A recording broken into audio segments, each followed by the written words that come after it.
சிம்பிளாக ஹெல்த்தியாக சிந்தாமணி அப்பம் எப்படி பண்ணுறதுன்னு பார்க்கலாம். ப்ரோட்டீன் ரிச் ஆனதுன்னு சொல்லலாம். இதுக்கு முதல்ல இட்லி அரிசி, பச்சரிசி, அதுக்கப்புறம் கடலைப்பருப்பு, துவரம்பருப்பு, பாசிப்பருப்பு, உளுத்தம்பருப்பு போட்டு ஒரு 3 தடவை நல்லா வாஷ் பண்ணணும். வாஷ் பண்ணிவிட்டு தேவையான அளவு தண்ணி ஊற்றிட்டு நைட்டு ஃபுல்லாக நீங்கள் ஊற வச்சுக்கலாம். தண்ணியை கம்ப்ளீட்டாக வடிச்சிட்டு நம்ம மிக்சியில் போட்டுட்டு ஓரளவுக்கு நல்லா ஃபைனான மாவு மாதிரி அரைச்சி எடுத்துக்கணும். அதிக அளவில் பண்ணிங்கன்னா நீங்கள் கிரைண்டரில் போட்டுக்கலாம். ஒரு பவுலில் இதை ஊற்றிட்டு தேவையான அளவு உப்பு போட்டு நல்லா மிக்ஸ் பண்ணிக்கணும். மிக்ஸ் பண்ணிவிட்டு 8 மணி நேரம் புளிக்க வச்சிங்க அப்படின்னா ரொம்ப பர்ஃபெக்டாக ரெடி ஆகிடும். இதுக்கு பேக்கிங் சோடா, ஈனோ எதுவுமே தேவையே இல்லை. தாளிக்கிறதுக்கு கடுகு, கடலைப்பருப்பு, உளுத்தம்பருப்பு, பெருங்காயம், நீங்கள் நிலக்கடலை, முந்திரி கூட போட்டுக்கலாம். இதுக்கப்புறமா வெங்காயம், இஞ்சி, கறிவேப்பிலை, பச்சை மிளகாய் எல்லாம் போட்டு நல்லா வதக்கணும். தேவைப்பட்டால் நீங்கள் தேங்காய், கொத்தமல்லி எல்லாம் போட்டுக்கலாம். இதுலேயே உப்பு போட்டுக்குங்க. மசாலா ஆட் பண்ணணுன்னு அவசியமே இல்லை.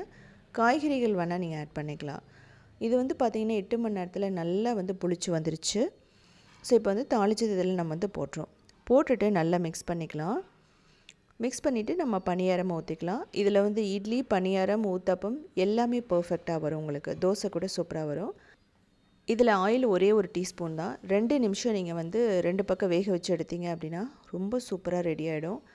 மேலே மொறுமொறுன்னு இருக்கும், உள்ளே நல்லா பஞ்சு போல் இருக்கும். சட்னி, சாம்பார் ரொம்ப பர்ஃபெக்டான காம்பினேஷன்.